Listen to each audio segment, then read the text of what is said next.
आप देख रहे हैं दुखती रग न्यूज। सच की आदत, परिवर्तन की चाहत, सच आप तक। कानपुर की शत्रु संपत्तियों से संबंधित इस ताज़ा एपिसोड में आपका खैर मकदम करते हुए दुखती रग न्यूज़ की तरफ से ये बात वाज़ेह कर देना बहुत ज़रूरी समझता हूँ कि दुखती रग न्यूज़ किसी भी पक्ष के साथ नहीं है। वो तो पूरे मामले को एक ख़बर और उस ख़बर के साथ ही साथ जो उसका तज्ज़िया है वो आपके सामने पेश कर रहा है। और हमारी कोशिश ये है कि हम दोनों ही तरफ के लोगों के इंदिए को आवाम के सामने पेश कर सकें, और ताकि एक क़ुव्वत फ़ैसला जो है वो ये समझ इस पूरे एपिसोड का मुताला करने के बाद, देखने के बाद आपकी क़ुव्वत फ़ैसला ये समझ सके, इसकी बुनियाद पर आप ये फ़ैसला कर सकें कि आया इसमें गड़बड़ी कहाँ हुई।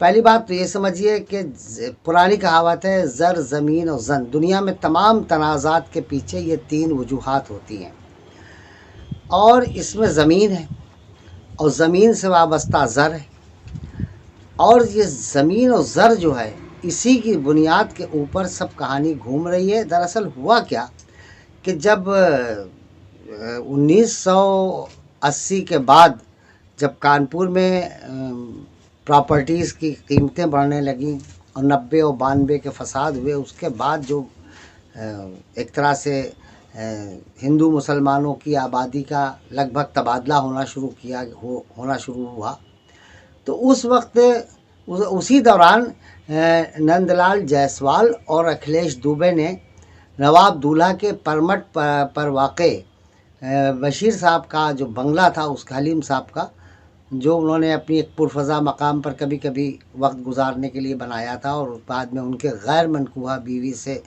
पैदाशुदा नवाब दूल्हा नाम के शख्स ने उसको अपनी क़यामगाह बनाया था। उस पर अब नवाब दूल्हा के मरने के बाद वो खाली था, और खाली मकान को देख के तो भूत भी घुस जाता है। लिहाजा इन इंतहाई शातिर किस्म के कानूनी दिमागों को इस्तेमाल करके कानून की तमाम किसी न किसी तरह से घुस गए, और आज तक फिर वो बशीर साहब के लवाहिकीन उसके ऊपर अपना कब्ज़ा नहीं पा सके।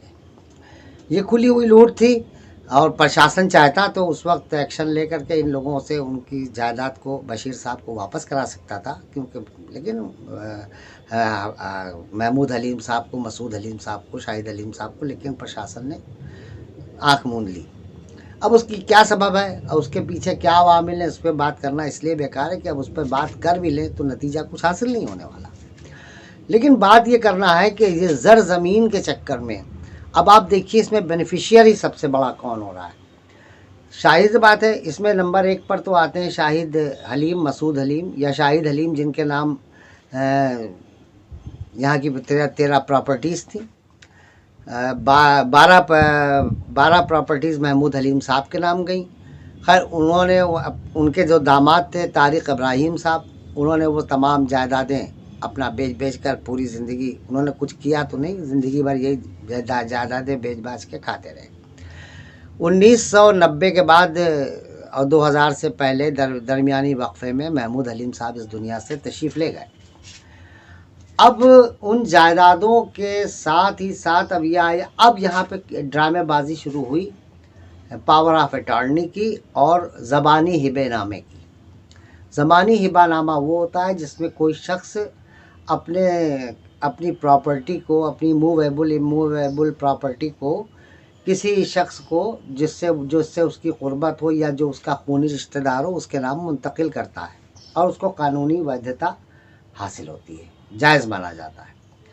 तो ये इसमें फ़र्ज़ी बनवाए गए, या इसको बहरहाल ये कि रजिस्ट्रार ऑफ प्रॉपर्टीज़ को और ये जो मिल्कियत की दावेदारी को कबूल करने और उसके बाद उसके ख़रीद की इजाज़त देने और ख़रीद और फ़रोख्त के दरमियान जो पैसा होता था उसके ऊपर उनको अपनी स्टाम्प फीस से मिलने वाले रेवेन्यू से मतलब था। लिहाजा इसमें पुलिस भी टुक टुक दीदम दमना कशीदम वाला मामला चलता रहा।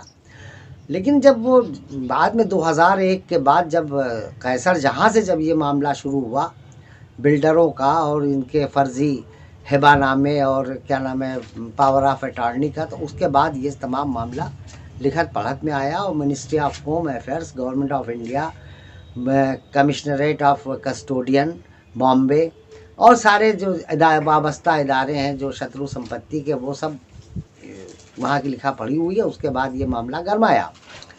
तो अब सवाल इस बात का है कि सबसे बड़ा बेनिफिशियरी तो होना चाहिए था शाहिद हलीम साहब को, लेकिन शाहिद हलीम साहब तो यहाँ थे नहीं। या तो उनको आप इंग्लैंड में समझिए या पाकिस्तान में समझिए। पाकिस्तान में इसलिए समझिए कि कानपुर के कोर्ट से जाने वाला नोटिस उनके डिफेंस कॉलोनी कराची के रिहाइशगाह पर जब नोटिस गया तो वहाँ वो तामील हो गया, रिसीव कर लिया उन्होंने, जिससे ही साबित हुआ कि वो पाकिस्तान के भी शहरी हैं। लंदन के, बरतानिया के तो शहरी थे ही, जिसके पासपोर्ट पे वो इंडिया आते थे। मगर इससे ये भी साबित हुआ कि उनकी दोहरी शहरियत थी और उनकी पहली जो हिजरत थी वो हुई थी पाकिस्तान, और पाकिस्तान की शहरियत ली। उसके बाद फिर वो वहाँ से तब्दीली आबो हवा के गरज से, पैसे की कमी नहीं थी और तमाम मामला थे, वो अपना लंदन चले गए। लंदन में भी जाके उन्होंने शहरियत ले ली। उस वक्त शहरियत लेना कोई बहुत बड़ा मुश्किल काम नहीं था। कुछ पैसे वैसे जमा करने होते थे, कुछ मुकामी लोग उनकी गारंटियाँ लेते थे। बड़ा बाइज्जत घराना था, लिहाजा इस तमाम मामला जो हैं पूरी तरह से हो गए क्लियर। अब उसके बाद साहब वो बरतानिया के पासपोर्ट पे यहाँ है, तो शाहिद हलीम साहब ने कहा कि जब ये हमारी प्रॉपर्टी की, जिस तरह से नंदलाल जायसवाल और अखिलेश दुबे ने कब्ज़ा किया है, फिर उसके बाद सारी प्रॉपर्टियाँ जिसके जो समझ में आएगा लेके भागेगा, चुनांचा उन्होंने कहा कि इसको बेचा जाए। अब बेचने के लिए उन्होंने तारिक इब्राहिम पे भरोसा किया, यानी अपने भाई महमूद हलीम के दामाद के ऊपर।